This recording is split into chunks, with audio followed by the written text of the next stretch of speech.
बिस्मिल्लाहिर्रहमानिर्रहीम। Financial reporting lecture number 15, जो हमारा लेक्चर चैप्टर नंबर 5 था, उसी को कंटिन्यू जो है कर रहे हैं। ठीक है, वहाँ पे हमने डिस्कस किया था जो बैलेंस शीट तक। आज अब यहाँ पे जो है common size liability and equity की बात करेंगे। ठीक है, तो इसमें फ़र्स्ट ऑफ ऑल जो हमारे पास है, जो कि हम पिछले लेक्चर में हमने crispy cream financial balance sheet liability, ये जो एग्जांपल हमने ली है, ठीक है, डोनट की, तो उसी को आगे कंटिन्यू कर रहे हैं। ठीक है, तो यहाँ पे जो हमारे पास है, यहाँ पे हमने कंपेरेटिव बैलेंस शीट की बात करनी है। कंपेरेटिव बैलेंस शीट में यहाँ पे हमारे पास डिफरेंट ईयर्स की जो है बैलेंस शीट गिवन है, जैसे कि 1999, 2000, 2001 and 2002। Liabilities and share holders equity को कहते हैं। करंट लाइबिलिटीज़ जो है हमारे पास, यहाँ पे देखें, current portion of long term debt, ये है हमारे पास 1999 में $2.4, $3.5 and 2001 $4.6 and 2002 $4.2. If we talk about accounts payable, and the accounts payable is 13.1 in 1999, 8.2 in 2000, similar in 2001 $12.1 and 14.1 in 2002. Same like accrued expenses are given and other current liabilities are given, which is in 1999, which is $0.0. It means $0. In 2000 it is $5.3. In 2001 9.1 and 11.4 in 2002. The total current liability is in 1999 is 29.6, in 2000 38.2, in 2001 52.5, and 2002 it is 59.7. Now we talk about long term debt less current portion other liability, जो कि हमारे पास long term debt है in 1999, which are given 2000, 2001 and 2002. So the total liabilities, if we talk about the total liabilities in 1999 it is 57.2, and 2000 it is 44.7 and 65.2 and 2001 and $131.9 and 2000. So and other minority interest also given, and common stock values, and 1999 it is 15.5, and same like that in 2002 and $173.2. If we talk about retained earnings, and the value of retained earnings are also given. So the total common shareholders equities in 1999 is 47 point, and 2000 125.7, and in 2001 it is 187.7, in 2002 it's 273.4. And the total liability and shareholder equity we add 131.9 and 273 point. The total liability in 2002 is $410.5. Same in 2001 $255.4 and 2000 $171.5. And if we talk about in 1999 $105.105. So moving further, so here we discuss the common size statement percentage of total asset. If we talk about 1999, so the accounts payable is 13.0 divided by total liability and equity, which is 105.10 or 5.0 in the previous slides, 105.0. So here 13 point accounts payable is 13.5 and 13 accounts payable, and the total liabilities and equities 105, so we get 12.5 here. So and the next, the liabilities and shareholder equity. Current liability is are given in 1999, 2000, 2001 and 2002. Accounts payable, accrued expenses, other liabilities. Total current liabilities are here which are 28.2 in 1999, 22.3 and 2002, 20.6 in 2001, and $14.5 in 2002. And on the other hand, if we talk about long-term debt less current portion other liability, same we discussed in the previous slides. So here total liabilities and shareholder equities are 100 and 100%. So this is the common size statement, percentage of total asset. Next, if we talk about the trend statement, here the trend statement mean here the current liabilities, the same portions are given in 1999. We assume here 100%, and per to accounts payable in 2000, which is accounts payable 8.2, and 13.1 accounts payable in 1999. So here if we talk about the total current liability, which is 201.7, and long term debt and less current portion is 279.0. and if we talk about common stock, here the value of common stock is 1117.4, and the last total liability and shareholders equity is 391.00. So the now we talk about the comparative cash flow statement. The net income in 2000 in 1999 is $6.0 and 14.7 in 2000, and 26.4 in 2001, and $33.5 in 2002. So adjustment here are given in 2.5, 17.4, 9.8 and 17.6 respectively. Cash from operations is 8.5, 32.1, 36.2 and 51.1. The cash from operations are gradually increasing. So if we talk about capital expenditure and acquisition, net other investment and cash used in investing activities, so we get 10, 63.7, 52.2 and 94.6. Now we talk about the cash dividend process from debt net, and the stock issuance, other financing activity, cash used in financing activities. So in the at the end, net increase decrease in cash.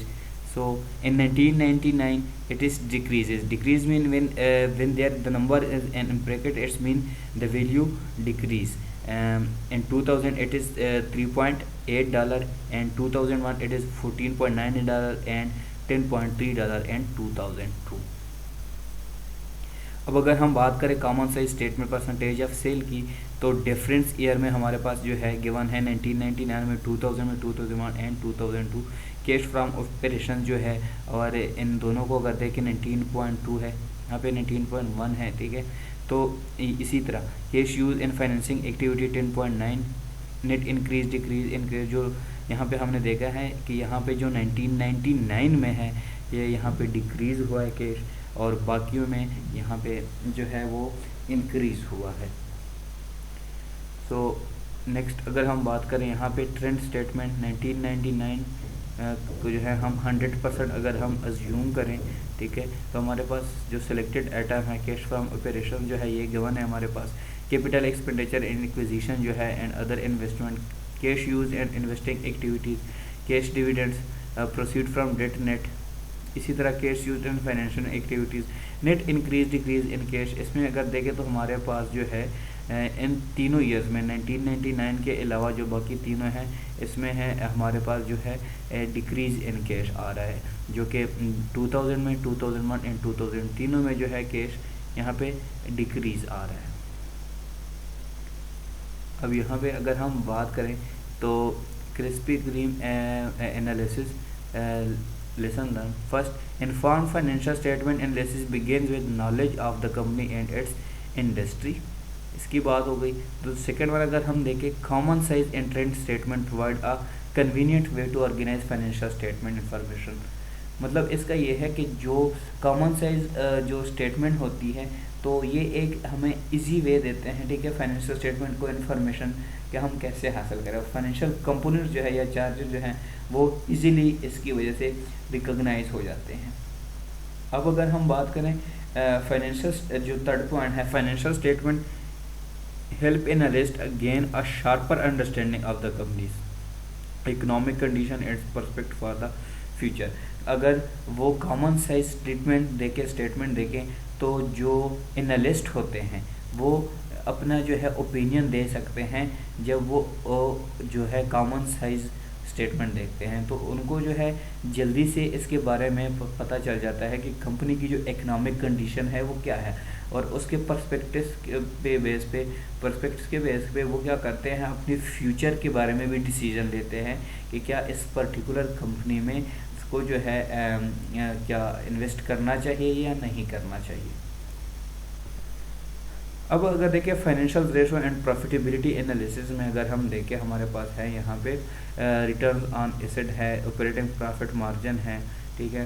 तो return on asset का जो है हमारे पास यहाँ पे given है, जो कि हमारे पास इसकी जो है फार्मूला गिवन है। इसी तरह ऑपरेटिंग प्रॉफिट मार्जिन का भी गिवन है और एसेट टर्नओवर का भी गिवन है। तो अगर हम इसको देखें, analyst do not always use the reported earning, sales and asset figure. Instead they often consider 3 types of adjustment to the reporting numbers. कौन सी 3 टाइप्स की एडजस्टमेंट होती हैं? फर्स्ट वन अगर देखिए, removes non operating and non recurring items to isolate sustainable operating profits. और second one, eliminate after tax interest expense to avoid financial structure distortion. And third one, eliminate in accounting quality distortion, जैसे कि of balance operation और लीजेस हो गई। ये 3 जो है इसी तरह ये एडजस्टमेंट करते हैं, जिसको हम न्यूमेरिकल में आगे देखेंगे। तो फर्स्ट ऑफ ऑल देखिए, यहाँ पे हमारे पास जो है अगर हम रिटर्न ऑन एसेट जो है वो कैलकुलेट करना चाहे तो हमारे पास इनकम जो है वो गिवन है, non recurring business dispute charges ये भी गिवन है, और net operating profit after tax, net operating profit after tax वो भी गिवन है हमारे पास। तो हम जो है रिटर्न ऑन एसेट को कैसे फाइंड करेंगे? जो रिटर्न ऑन एसेट का फार्मूला है, income tax plus minus charges and gain. मतलब यहाँ पे जो प्लस माइनस की मतलब multiply 1 minus tax rate plus interest rate 1 minus tax rate. तो यहाँ पे देखा हमारे पास जो गिवन है 2002 में अगर हम बात करें, नेट इनकम हमारे पास गिवन है यहाँ पे 33.5%, ठीक है।